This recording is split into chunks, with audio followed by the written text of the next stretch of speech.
Another clap. Before we dive into your amazing journey, how would you describe what you do today and what you are? I help online entrepreneurs scale from 0 to 7 figures in shortest amount of time possible. The people I've helped, many of them have been able to scale to $1 million within 4 years. I've been doing this for the last 10 years and I've made over 18 million US dollars myself. Wow, amazing. And you also like teach other things besides scaling? Yeah, it's basically the full portfolio of building a business. I used to be a CEO for 10 years before I became an online entrepreneur. So I know how to hire people, how to set up the right systems and accounting. It's not what you will find maybe officially on my website, but once people work with me, I look at the overall business setup as well. Awesome. So how did you start your journey? So you were born in Iceland. Yes. You spent your childhood and teenage years there? Yes, and then I left 20 years old. I moved to Germany. I wanted to become an architect. Wow. And so let's do a short story. How did you go from, okay, I want to become an architect to, oh, now I want to become an entrepreneur? Yes, I was almost finished with my architecture study in Germany when the internet came out and we got access to computers and we were able to send emails, and I created virtual reality, and I found that way more fascinating than doing architecture. And therefore, I just finished my degree and then I switched over to computer science. Okay. Yeah. And one thing led to another. I moved back to Iceland and suddenly I was a CEO of a software company. And that's what I did for 10 years. In Iceland? Actually, the last couple of years I was in Switzerland. Okay. I met my husband in London and moved to Switzerland. But then I turned sick. And I was sick from sitting at the desk 9 or 10 hours a day, working really hard, not really flexible working hours. And I was told to stop working. I was sick for 7 months, and I made me think, can I go back to work for someone else where I cannot control my time and I maybe turn sick again? And so I decided I had to do something about it. And I don't wish this on anybody. I don't wish anyone to become sick, but I do think there's a moment in life for all of us who want to be entrepreneurs where it says, this is it, now I'm not going back. And I lost my job because I was sick, went to the unemployment office, and they said, you're unemployable. Why?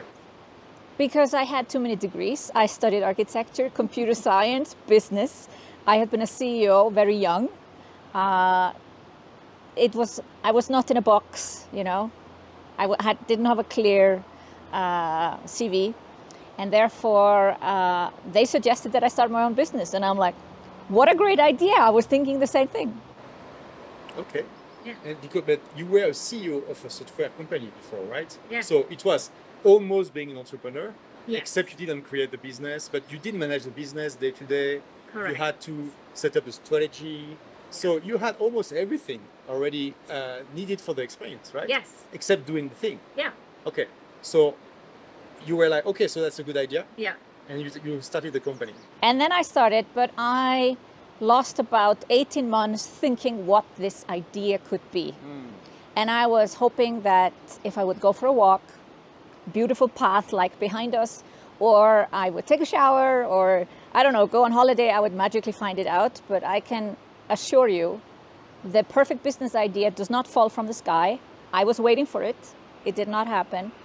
And at some point I got so frustrated with myself that I eventually just started.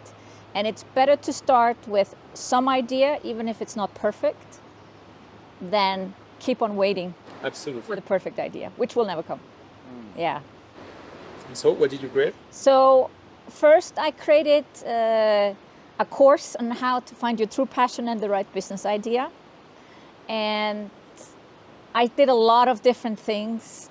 Probably the first 9 months, I was doing what I call spaghetti marketing, which is you try all these different things. You have no strategy. So I thought, and you also said, oh, you were a CEO for 10 years. I thought I didn't need any help. I thought I could do it all on my own. I watched some free webinars, some free challenges, and I thought, oh, I see what they're doing. I can do this. No. After 9 months of spaghetti marketing, I finally hired a coach. And that's when I invested $5,000, which was a huge amount of money 10 years ago, and still is today. But I was like, I need help. And I was able to turn that around into $55,000 in 90 days. So I think Wow. that paid off. So $5,000 of investment, 55K of revenue or income. Yeah. Okay, in 1 month, In 90 days. 90 days. Wow, so it's pretty good. Yeah. So, but what were you selling?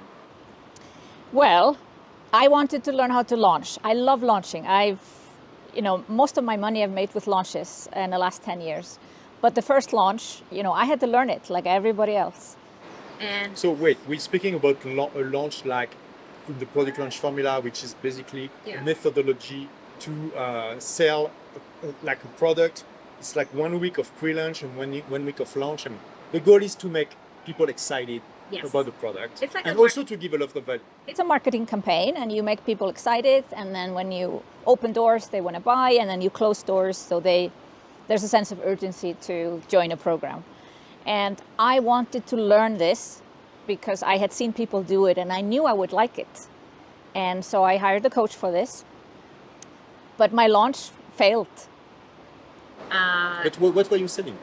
I was selling a course on how to set up all your launch tech. So because I had not launched myself yet, the only thing I could actually sell was, I can sell you all the systems behind it, but not actually the strategy yet.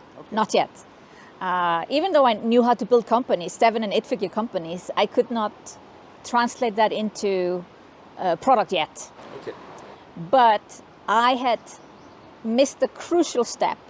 I had not figured out who was my ideal client, and I had not figured or asked if people really wanted this program. So one person bought. What was the price? It was $9.97, Okay. and 600 people were on the webinar. Wow, that's a lot. Actually. Yeah, How did so- you manage to have so much people so fast? I had been doing really good. I'd been doing weekly webinars for months But without selling anything. without selling anything, So just to share content. just to share content. Interesting. Not something I would do today, and I don't recommend that strategy, but I had built an email list of eager buyers, except they didn't want to buy that thing that I wanted to sell them.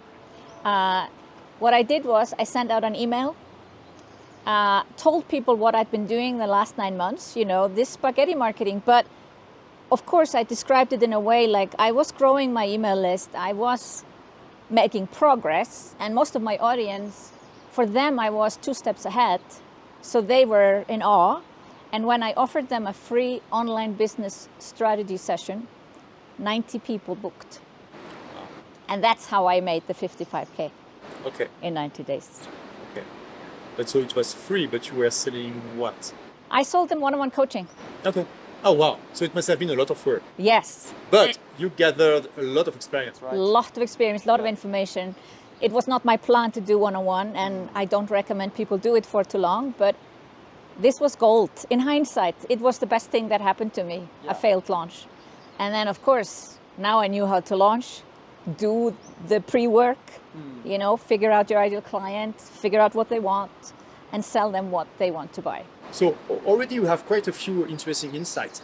First, you had to be put in an uncomfortable position to think about creating your company, because when you were a CEO, you were in the daily life. So Yes. you were dreaming of being an For entrepreneur. a long time, even at the very beginning of being a CEO, I thought about, what if this was my company?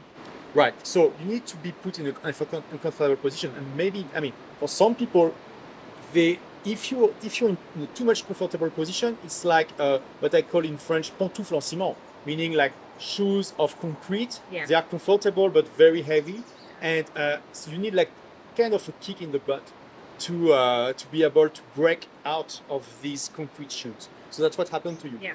Then you did a common mistake, which was to overthink the project. Another common mistake is to rush. Yeah. So I think it's better. I mean, it depends. But if you rush too much, you can also hit a wall, right? Yeah. But I mean, at some point you realize it was. I was wasting time. You were not getting anywhere. No. And so you decided to do Start with Yeah. something. And third very interesting insight is like your first launch was a failure and it didn't matter. It was actually very interesting. And so it's the same thing, guys. Don't wait until you have a perfect plan, because who cares about the perfect plan? Anyway, you can have the best plan in the world. You're never going to follow it completely when No. the shit hit the fan, as they say in English, right? Absolutely. Like no battle plan survive the war or the battle. Yeah. It's like it's not possible. You need to adapt. And fourth, coaching. I always tell you guys, coaching is absolutely not the end goal, because the goal is to stop exchanging your time for your money. Yeah. But to start, it's amazing because you can an amazing experience. Yeah. You really understand very well what are the problems of your customers, and I mean they are paying you. Yeah. So it's not like you're not in a virtual reality. People are paying you so you can help solve them real problems, and it gives you like it's like doing market research and be paid for it, Yeah. right? So okay, so the launch was a failure, but the coaching was a success. Yeah. So what did you do next? Well, I was able to go to almost 6 figures in 12 months, despite wasting 9 months on, spaghetti marketing. And I got a little bit like, I found the ambition and the drive. Like, this is going to work. I saw it was going to work. So then my next step was group coaching, because when I went into all of this, I knew I didn't want to sell my time. So selling my time was just like a step to get to the next step. And the next thing was group coaching. And I did a couple of mistakes there. I would do like a 21-day challenge, and then I made 1 or 2 posts or 2-3 emails, and people didn't buy, because there wasn't this launch strategy and deadline. And so after doing a couple of these mistakes, I realized what I was doing. I was able to sell out a group coaching program. It was in July. I was traveling in Iceland on my summer holiday with my stepsons. And in the evening, again, I was a bit frustrated with myself. I think that's a common theme. And I wrote the sales page for a group coaching program, which I had seen that people wanted. By this time, I had a Facebook group, so I could also listen in what were people's pain points. So you don't always need to do a survey. You can also just watch what people are saying. And the program sold out. And from there, I went all in on group coaching programs. So I doubled my revenue 3 years in a row and started to scale down the one-on-one. And then we came to year 4. Will you share the approximate numbers of the first? Yeah, so the first year was $72,000. The second year, $164,000. The third year, $340,000. So I felt like I Wow, had you a had real momentum. momentum. Yeah. And then something grabbed me in the year 4. This is the year I'm going to make $1 million. I was going to triple my revenue. I did not know how, but I made a flip chart in my office, like, this is what I'm going to sell. And I wrote an email to my whole list telling them that this was the year I was going to do it. And I got a lot of positive feedback. It was like I was taking people on this journey with me. I was not going to do it alone. I was going to do it with them. So I had big plans. I was going to do my first live event. I was going to start my podcast. I had things going. But by August, I checked my numbers, and I do check my numbers regularly, but then I had a wake-up call that I only was at 340,000. And I said, how am I in 4 months going to make 660? This sounds impossible. But then I took my notebook and I started to write down all the programs I could still sell. I had a launch coming up. I had a live event coming up. I had a few things going for me that I knew I could turn into revenue. I also had a retreat the coming year. Maybe I can pre-sell some spots. I started to be very creative. And that's the cool thing when you have an aspirational goal. You get way more creative if the goal is smaller. And I worked definitely very hard those 4 months. And it was so exciting the last days before end of the year. I was literally coming up with new products just to try to make more money. Awesome. And 5 minutes before midnight, I made $1 million. Before midnight, the 31st of December. Yes. Woo! Amazing. Yeah. That's impressive. The power of vision and execution. Yes. Really cool. Yeah. So 4th year, $1 million. Yeah. Okay. So what did you do then? First, how did you celebrate? Well, I had bought a perfume Uh-huh. that it's called the $1 million perfume. Oh, really? It still exists. Okay. And I had it in the box. And I opened it up live in front of my audience. Ah, okay. Oh, you shared to your audience, I did $1 million. Yeah, yes. And I opened up the box with the perfume. It was actually a perfume for men, Okay. but it doesn't matter. Yeah. It was about the symbolic nature of the Right. perfume. Yeah. And that was one thing. But then I had always wanted a nice bag. Uh-huh. And I knew the price for the bag was like $2,000. And I thought it was ridiculous to buy such an expensive bag. But after this amazing year, so in January, February, I was in Beverly Hills. And I went to Rodeo Drive, just like in the movie. And I walked into the Prada store and said, "Do you have a red bag?" So I bought a red Prada bag as a prize Gift for to me, yourself. as a gift to myself. Yeah. Okay. And before we talk about the next years, something very interesting that we didn't talk about. In what language do you do your programs? Everything is in English. Okay. And to who do you sell mostly? I thought when I started my business that my audience would be native English speakers like UK, US, Canada, Australia, New Zealand. But turns out, because I am not English, I am from Iceland, people like to do business with me from other countries. So my biggest audience is actually from Germany. Many are from Poland, Czech Republic, all over Europe, really. Yes, I also have people from Iceland, but I never focus specifically on Iceland. It's a small country. But so most of my audience is Central Europe, to my surprise. Which is, incredible. Yeah. So how do they discover you? Well, I use heavily Facebook ads. Okay. So it means at the start, we are doing Facebook ads for the whole Europe and the US and Canada. Yes. And basically you analyze the numbers and just decided to only stick with what was making sense. Yeah, ultimately, after you've made the first sales, you can focus on the countries that actually respond the best. So in the beginning, my email list was half US, half Europe. But who was buying? Europe. Ah, okay. So they were more valuable to me, and therefore better for me to spend ads on people in Europe. So it's amazing. You're selling in English to people who don't speak English as their first language. Yes. See, I hope it's starting to break a few of your limiting beliefs, guys, because it's impressive. And English is not your first language No. either.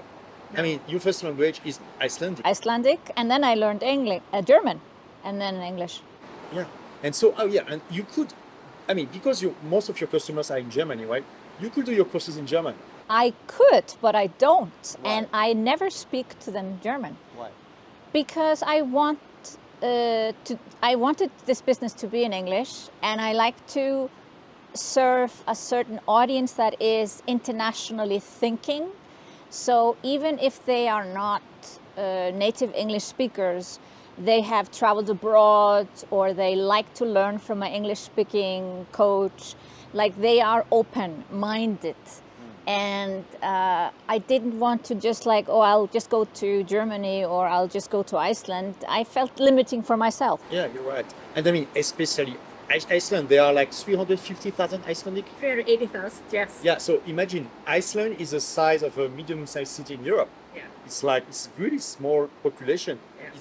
It's hard to have a real business there. Yes. Especially in internet business, you cannot scale it. Yeah. Right. So you need to do it in another language. Okay. So fourth year, 1 million. So the goal of the second year was to reach 2 millions. I thought about it, but I realized the bigger the number they get, it slows down a bit, the growth. I was able to go to 1.5 in my 5th year, and then it went to 2 million, and then 2.8 5, I think. And then I had a little dip in 2022, like 100 or 200,000 less. But last year it was 3 million. So overall, it's been now 18 million US dollars. Wow, amazing. What a journey, right? Yes, it's unbelievable. I would not have imagined this 10 years ago. My only goal then was to replace my previous salary. Like, if I would earn 6 figures, I felt like I would be on top of the world. That was my only goal. And I think once you achieve that goal, then you realize, oh, more is possible. But you don't have to have the big goal yet. I don't think you don't have to start a business and saying, I have to get it to 7 figures. No, just start with a smaller goal and then make your goals bigger later on. So just so the people can have an idea, to make $1 million of revenue, what is the budget of ads you need more or less? Very good question. So when I am doing a launch, a marketing campaign, I calculate about 10% of my expected revenue for the launch. Okay. But if I look at my overall revenue, because I have a lot of repeat clients, I'm very good at moving people from one program to the next one. My overall ad budget over the year is about 5%. Okay, which is very, very, Very low. Yeah. So for 1 million, basically, you spend 50K in ads. Yeah. Okay. And do you sell your products in dollars? I used to. But most of your customers are European, so you can put in Yes, euros. but I didn't know that. I started off in dollars, thinking I would be selling to the whole world. And only recently I changed to euro. Okay. But I am based in Switzerland. My business is based in Switzerland. So you need to convert everything. So it doesn't matter if I'm charging dollars or euro. At the end of the day, you need to convert in francs Swiss. Yes. And now one of your specialties to help people scale their business, and mostly women, you have mostly women entrepreneurs, but I mean, anyone can use the tips to scale, right? Yes, It doesn't yes. matter. So first, what would you be your advice for people who are watching? And I mean, they are still here, so they are interested, right? Yeah. That who want to create a business, maybe they have an idea, but maybe they are afraid to start, or they don't know exactly what are the next step. What would be your first advice? Well, first thing is to figure out what you approximately like doing. But at the end of the day, you gotta start somewhere. So you gotta define who is your ideal client, like who would I like to work with, and what kind of problems do these people have. So instead of just always focusing what do I like doing, ultimately someone needs to be paying you, and you need to find people that are willing to pay for that thing. So it's creating special overview where you bring all these things together, and of course I can share about that more when we meet in Paris.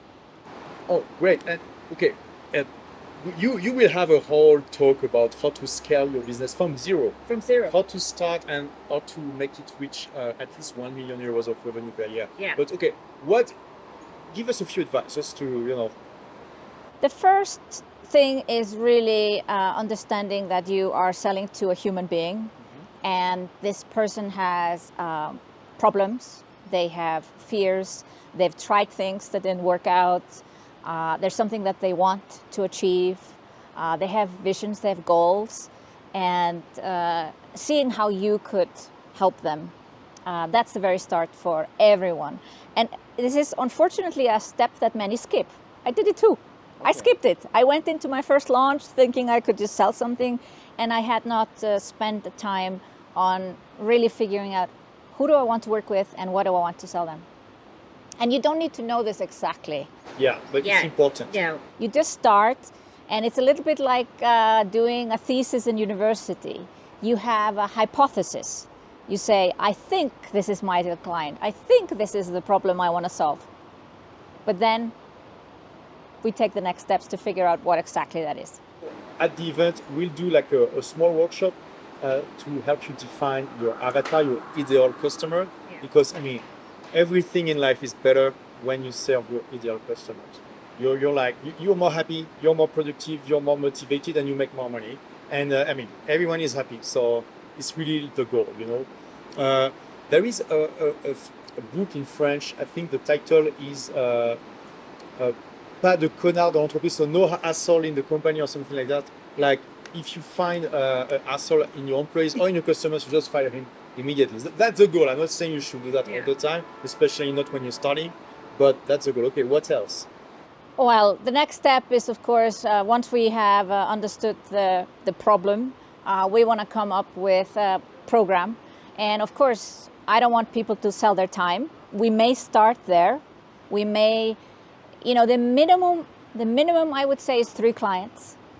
It would be great if you work with 3 clients just to test your hypothesis, to see that someone is willing to pay for something and you can help them. But you want to quickly go to scalable programs and have a customer journey. And this is how I'm able to have such a low ad budget, is because I can sell people again and again, different programs, and bring them to the next stage. And so I want to go through, during my talk, on how you actually create those programs, make them irresistible for your clients, and how you make sure you can sell them the next thing and the next thing, because it's called lifetime value. The higher the lifetime value is, the more easier it is to run your business. I think they say it's 27 times easier to sell to an existing client than trying to find a new one. I mean, I don't know the exact number, but for sure it's easier. As long as your product makes sense for them, right? Of course. Yeah. So to have a catalog of products is very important. Yes. Oh, I can't wait to learn also about that. It's going to be very interesting. Yeah. So any other tip you can share with our audience of Intelligent Rebels? Well, it's not enough to have the ideal client and know their problem and create all these programs. You got to sell them. And there's where the secret sauce of launching comes in. And launches don't need to be huge. You probably heard about someone doing $1 million launch or $2 million launch, but a launch can always also be selling something for, 10,000 euro or 20,000 euro, but you're selling to a lot of people in a short amount of time. And there are lots of tools and tricks to it, especially now in this year where things have changed a bit. And so therefore I want to share a few secret tips on how you can sell your products more easily, faster, and with more fun. Thank you, Sigrid, for sharing these and looking forward to see you on stage in Paris. Thank you for having me here on today, and I'll see you in Paris.